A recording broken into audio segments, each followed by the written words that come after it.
कभी जीवन में हम सोचते हैं कि सही निर्णय कैसे लें। मन का सोच, शैतान कभी कभी विचार डालते हैं, परमेश्वर कभी कभी बातचीत करते हैं, परमेश्वर का दर्शन। हम क्या करें, हम सही निर्णय कैसे लें?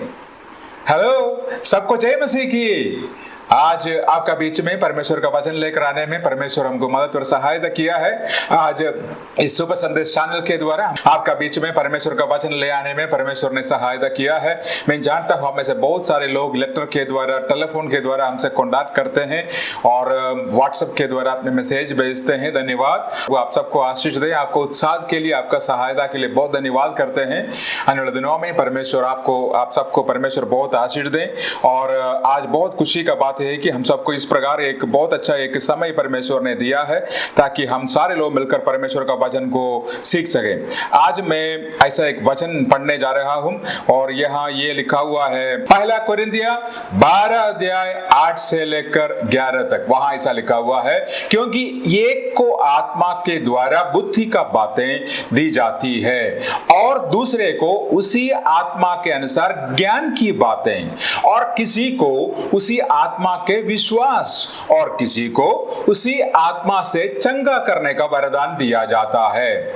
और 10वीं आयत में ऐसा लिखा हुआ है, फिर किसी को सामर्थ के काम की शक्ति और किसी को भविष्यवाणी की और किसी को आत्माओं का भड़कने का और किसी को अनेक प्रकार का भाषा और किसी को भाषाओं का अर्थ बताने का। और भाइयों बहनों, पहला कोरिन्थिया 12 अध्याय 8 से लेकर 11 तक इस आयतों हमने पढ़ा है। इस आयतों में पवित्र आत्मा का 9 वरदानों के बारे में हम सीख सकते हैं। पवित्र आत्मा का 9 वरदान। लेकिन मैं आज पवित्र आत्मा का 9 वरदानों के बारे में बात नहीं करने वाला है, लेकिन उसमें से 3 वरदानों को चुनकर लेने जा रहा हूं जो परमेश्वर का दर्शन हमको परमेश्वर देते हैं इस 3 वरदान के द्वारा। आज मैं इस 3 वरदानों को, इस 9 वरदानों में से 3 वरदानों को लेकर आपका सामने एक संदेश बताना चाहता हूं। कौन सी वो 3 वरदान? ये है बुद्धि, ज्ञान, आत्माओं का फरकना। अगर हमारा जीवन में बुद्धि का, ज्ञान का, आत्माओं का फरकना और मनुष्य को भी या दूसरे आत्माओं की परखने का ये तीनों वरदान है, हमारा जीवन बहुत आशीष पाएगा। हम सही निर्णय लेने में सक्षम रहेगा।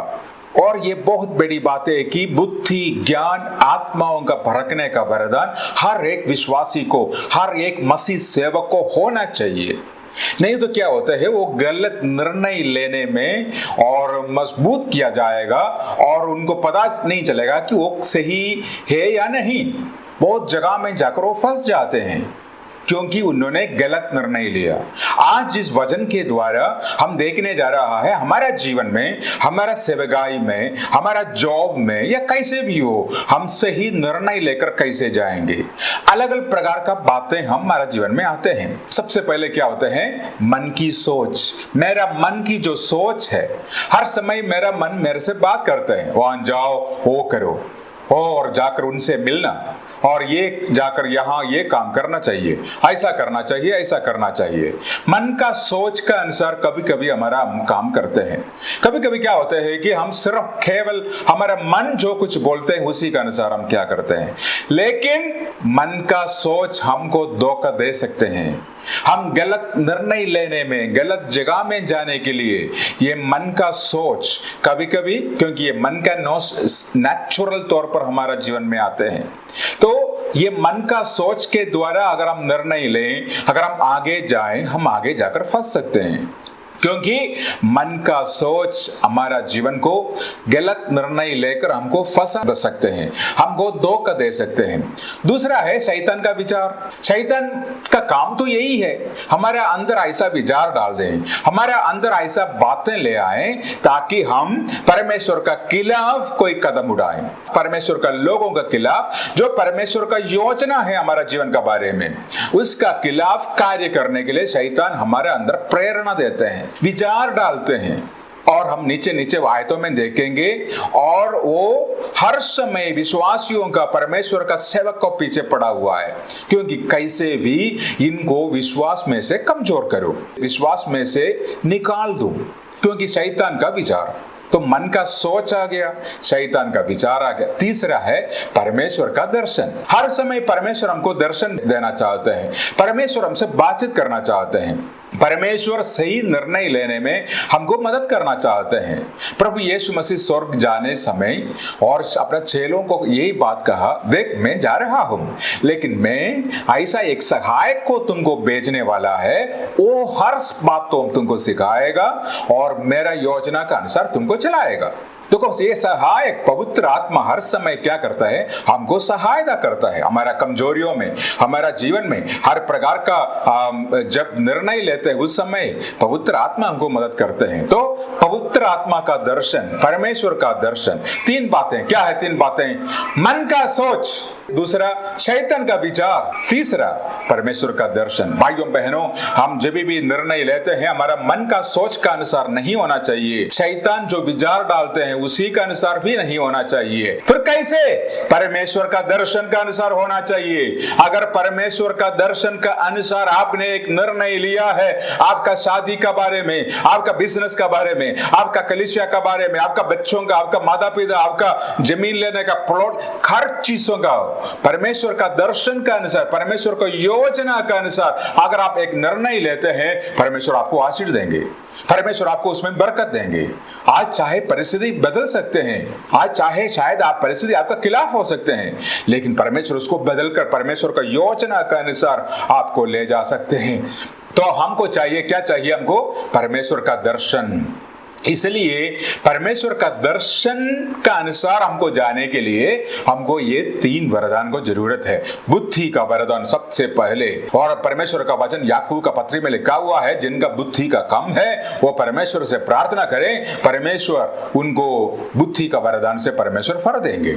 और ज्ञान का वरदान सबसे बड़ा, जो परमेश्वर का जो दास जो सुलेमान का बारे में हम देख सकते हैं, सबसे बड़ा जो ज्ञानी, और परमेश्वर उनको ज्ञान का वरदान दिया। और ये बुद्धि और ज्ञान का वरदान हमारा जीवन में है, हम आराम से परमेश्वर का इच्छा के अनुसार हम निर्णय ले सकते हैं। ये वरदान हमको चाहिए। भाइयों बहनों, हम सारे लोग प्रार्थना करें, प्रभु मुझको बुद्धि का वरदान दे, प्रभु मुझको ज्ञान का वरदान दे। और तीसरा है आत्माओं का भड़कना।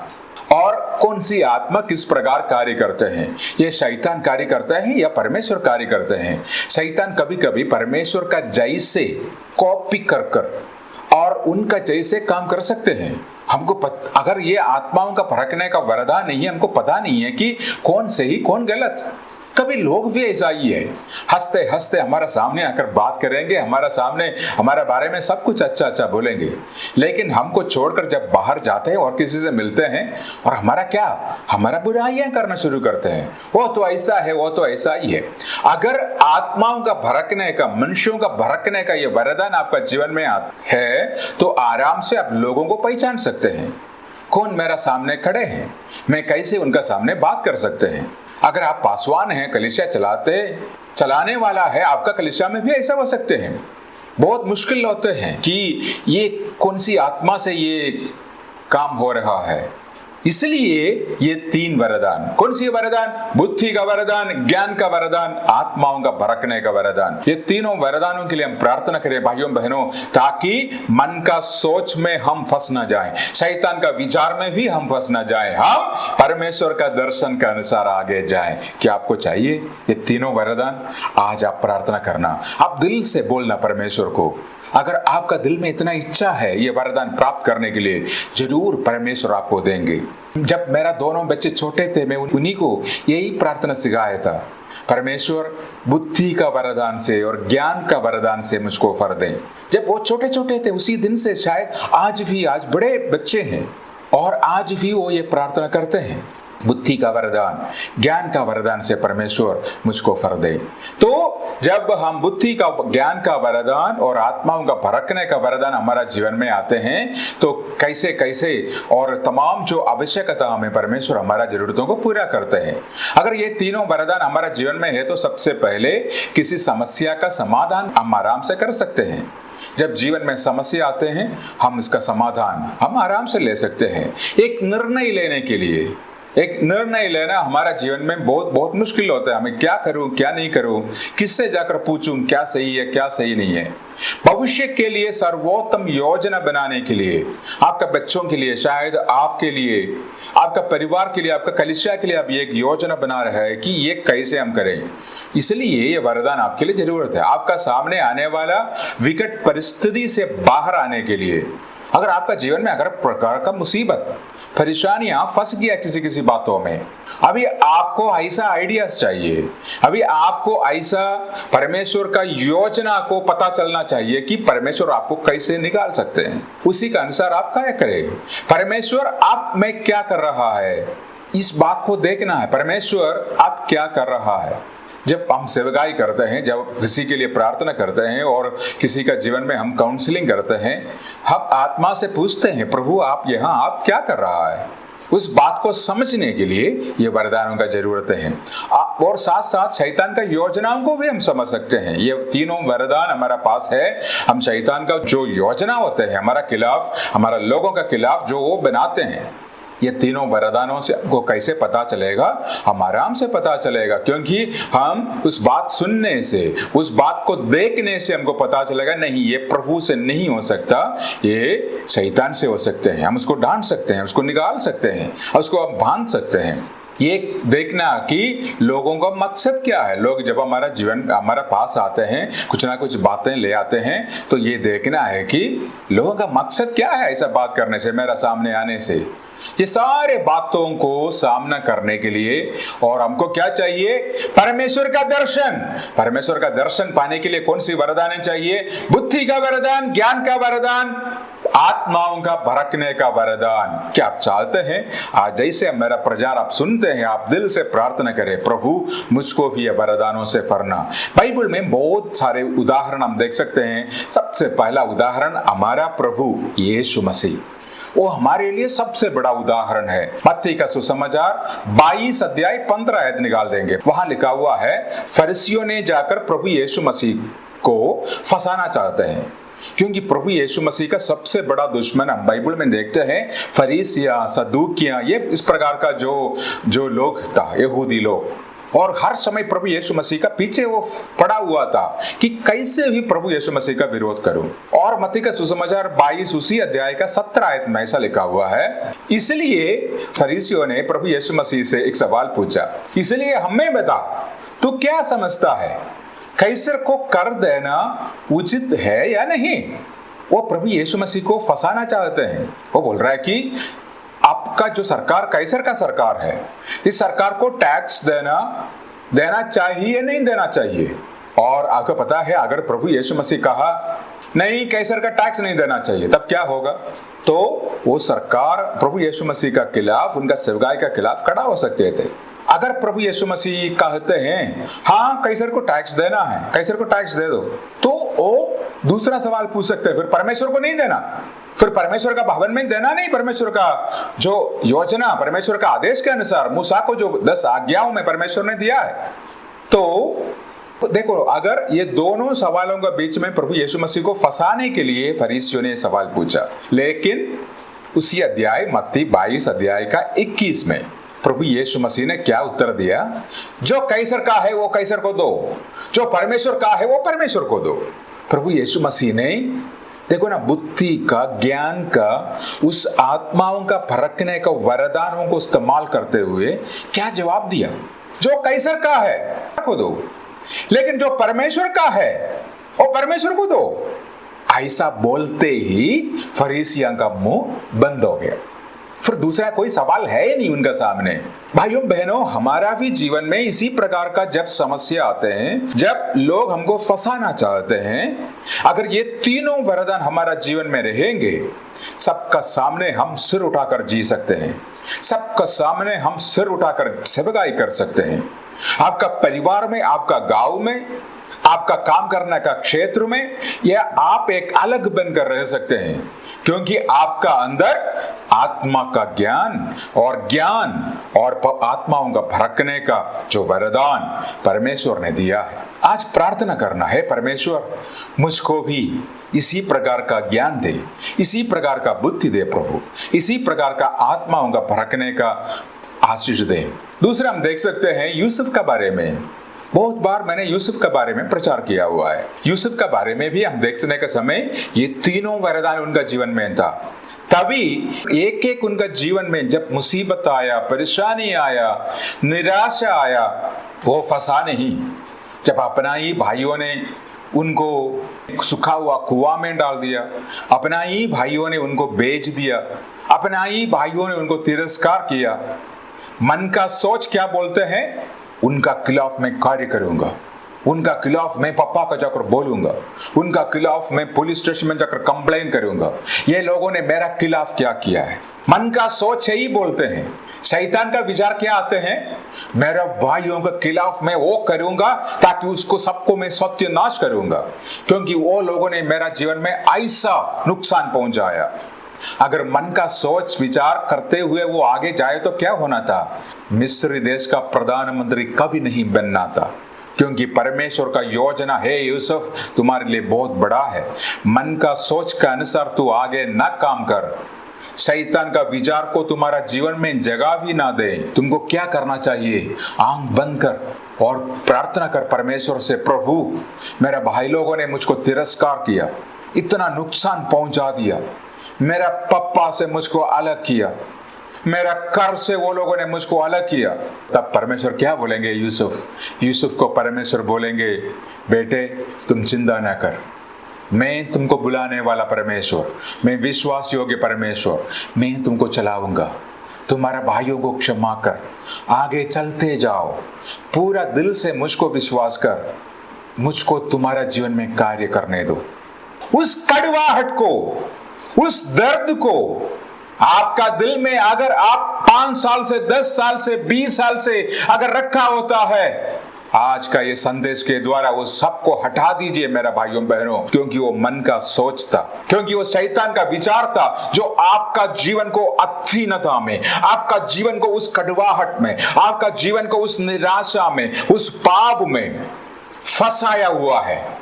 इसलिए आप बीमार हैं, इसलिए आपका जीवन में वही परेशानियां, आपका जीवन में कोई शांति नहीं, आप जहां काम करते हैं वहां कोई सफलता नहीं, आपका परिवार में कोई खुशी नहीं, क्योंकि ये सारे बातें आपका जीवन में, आपका दिल में आप छुपाया हुआ है।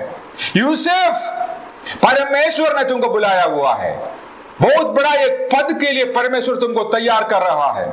जो पीछे हुआ है भूल जाइए, आगे जाने के लिए कोशिश कर। मन का सोच आपको धोखा दे सकते हैं, शैतान का विचार आपको फंसा सकते हैं, लेकिन परमेश्वर का दर्शन आपको आगे ले जाएंगे। आज क्या चाहिए, इस टेलीविजन के द्वारा, सुबह संदेश चैनल के द्वारा आज इस सुबह संदेश को हम सुन रहा है। आज हमको क्या चाहिए, जिस प्रकार पौलुस कहते हैं, जो कुछ मेरा पीछे हुआ है वो सब कुछ भूलकर मैं आगे जाता हूं, आगे मेरा सेवकाई का ओर दौड़ता हूं, मेरा सफलता का ओर जाता हूं। अगर मैं पीछे देकर बैठे तो कभी मैं आगे जा नहीं सकता। आज हम सबको यही चाहिए। प्रेरित पौलुस को भी जीवन में हम बहुत कठिनाइयां देख सकते हैं। प्रेरितों का काम 16 अध्याय 9 आयत में हम देख सकते हैं। और पौलुस ने रात को एक दर्शन देखा कि मकदूनी पुरुष खड़ा हुआ, उसे विनती कर कर कहते हैं कि पार उतर कर मकदूनिया में आ और हमारी सहायता कर। पौलुस सेवकाई करते करते जगह जगह में जाते हैं। उस समय वो दर्शन में एक आदमी को देखा है, मकदूनी कर उस जगह का, उस वहां से एक पुरुष आकर खड़ा है और खड़ा होकर वो दर्शन से बात करते हैं, हे परमेश्वर का दास, हमारा पास आइए, हमारा शहर में आकर प्रचार कर लीजिए, क्योंकि हम इंतजार कर रहा है। जैसे वो दर्शन देखा, कैसे पता चला ये कौन सी आत्मा है?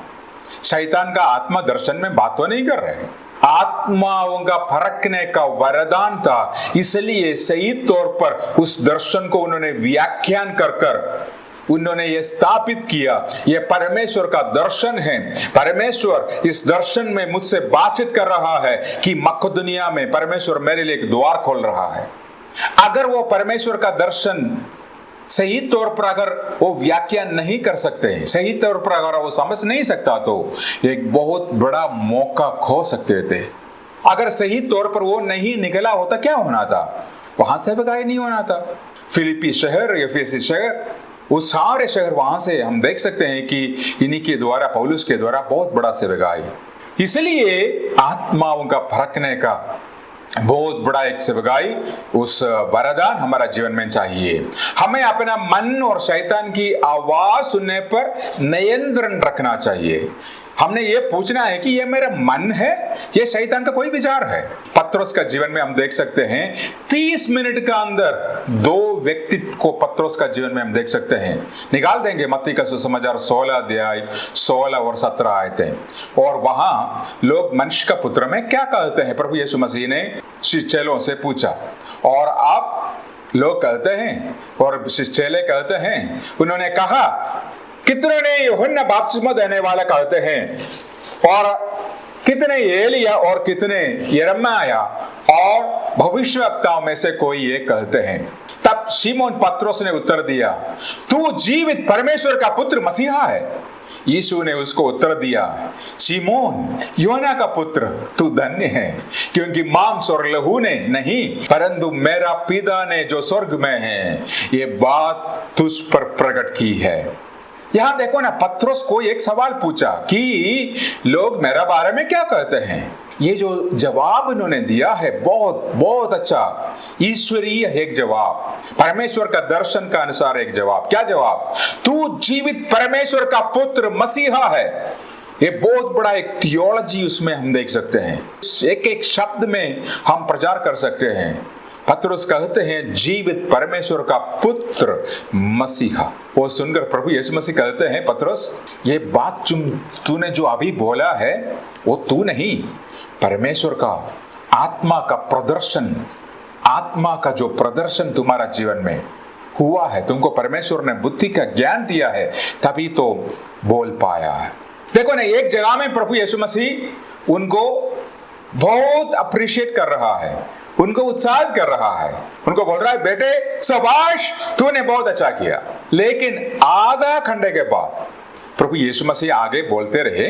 मत्ती का सुसमाचार उसी अध्याय 16 अध्याय 21 से 23 तक जब हम पढ़ते हैं, प्रभु यीशु मसीह कहते हैं, अपने बारे में कहते हैं, और पुरानियों, महायाजकों और शास्त्रियों का हाथ से बहुत दुख उठाऊं और मार डाला जाऊं और तीसरा दिन में जी उठूंगा।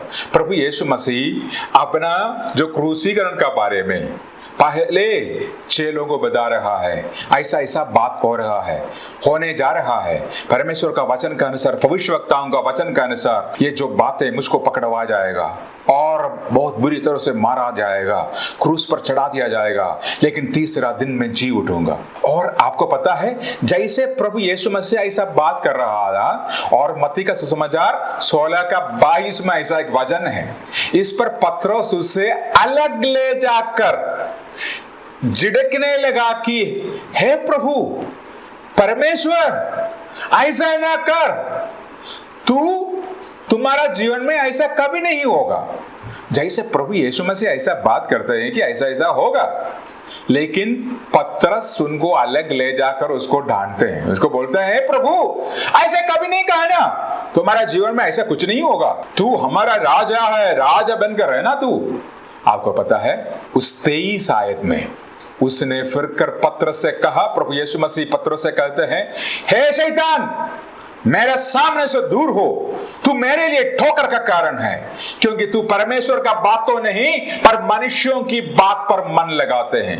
आधा घंटे से पहले प्रभु क्या बोल रहे थे? शाबाश बेटे, ये परमेश्वर तुम्हारा द्वारा बातचीत किया। लेकिन आधा घंटे के बाद पतरस का जवाब सुनकर परमेश्वर क्या कहते हैं? हे शैतान, तू मेरे लिए ठोकर का कारण है, अलग हो जा मुझसे, निकल जा यहां से। आधा घंटे का बीच में क्या हुआ?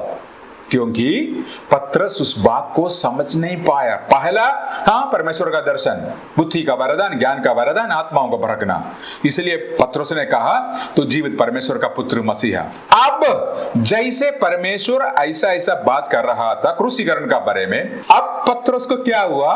मन का बात आया, शैतान का विचार आया, ये तो हमारा हीरो है, ये तो हमारा प्रभु है, ये तो इस्राएलियों का राजा है, ये तो कभी ऐसा मर नहीं सकता, ये तो हम विश्वास भी नहीं कर सकता कि इसको क्रूस पर चढ़ाया है।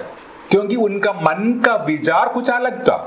साथ साथ शैतान भी उनका मन का विचार को इस्तेमाल करते हुए ऐसा बातचीत किया है, प्रभु तुमको ऐसा नहीं होना चाहिए, अगर ऐसा किया तो राजा कैसे बनेंगे? इसलिए पत्रोस को प्रभु यीशु मसीह डांटते हैं। पत्रोस को बुलाते हैं, हे शैतान। नंबर 1 चेला जो प्रभु यीशु मसीह का सबसे निकट है, उनको कहते हैं, हे शैतान, मेरे सामने से दूर हो, क्योंकि तू मेरे लिए एक ठोकर का कारण है। भाइयों बहनों, ये कभी कभी हमारा जीवन में आते हैं। मन का सोच का अनुसार हम बात करना शुरू करते हैं। हम क्या करते हैं? हम शैतान का विचार को हमारा मुंह से ले आते हैं। इसलिए हमारा सोच क्या है, हम क्या बातचीत कर रहा है, इसको ऊपर आपको ध्यान देना पड़ेगा। क्या आप मन का सोच के अनुसार बातचीत कर रहा है? मन का सोच के अनुसार आप भविष्यवाणी करते हैं? मन का सोच के अनुसार आप प्रचार करते हैं? जो शैतान आपको विचार देते हैं आपका मन में, उस विचार का अनुसार आप कार्य करते हैं, वो बात करते हैं, या आपका मुंह से परमेश्वर का दर्शन आ रहा है? आज मैं आपको बहुत उत्साह करना चाहता हूं इस वजन से कि परमेश्वर हमको आशीष देना चाहते हैं, परमेश्वर हमको बदलना चाहते हैं, परमेश्वर हमारा जीवन में बहुत बड़ा बड़ा कार्य करना चाहते हैं। लेकिन आज हमको हमारा जीवन प्रभु का हाथ में देना चाहिए। प्रभु, मेरा पूरा शरीर, मेरा आत्मा, मेरा प्राण मैं आपका हाथ में समर्पण करता हूं।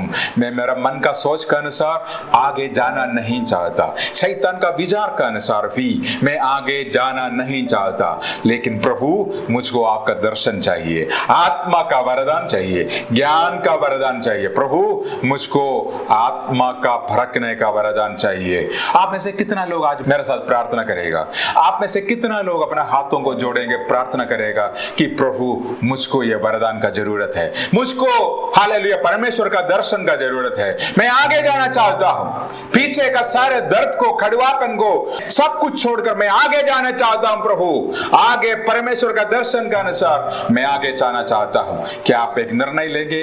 क्या आप मेरे साथ प्रार्थना करेंगे? आइए हम प्रार्थना करें। एक और बार आपका पवित्र उपस्थिति में आकर मेरे भाई बहनों के लिए, माता पिताओं के लिए, बच्चों के लिए मैं प्रार्थना करता हूं। इन सबको प्रभु आशीष दें, इनका मन का सोच का अनुसार नहीं, शैतान का विचार का अनुसार नहीं, प्रभु आपका दर्शन का अनुसार जीने में, आगे जाने में, आगे बहुत बड़ा सफलता प्राप्त करने में इन सबको मदद और सहायता कर, इनका पापों को क्षमा कर, इनका जीवन का तमाम समस्या मुसीबतों को दूर कर। आज प्रभु यीशु का नाम से इन सबको मैं आशीषित करता हूं। धन्यवाद, प्रभु यीशु का नाम से हम मांगते हैं, आमीन आमीन। परमेश्वर आप सबको आशीष दे। अगर ये वचन आपके लिए एक आशीष का कारण बना, हम सुनना चाहते हैं, जरूर हमसे बातचीत करें, लिखें और आप अपना प्रार्थना विषय हमारे साथ बताएं। और अगर आप आर्थिक तौर पर इस सेवकाई को मदद करना चाहते हैं, नीचे दिया हुआ इस गूगल पे नंबर पर अपना सहायता को भेज सकते हैं। परमेश्वर आप सबको आशीष दे। God bless you.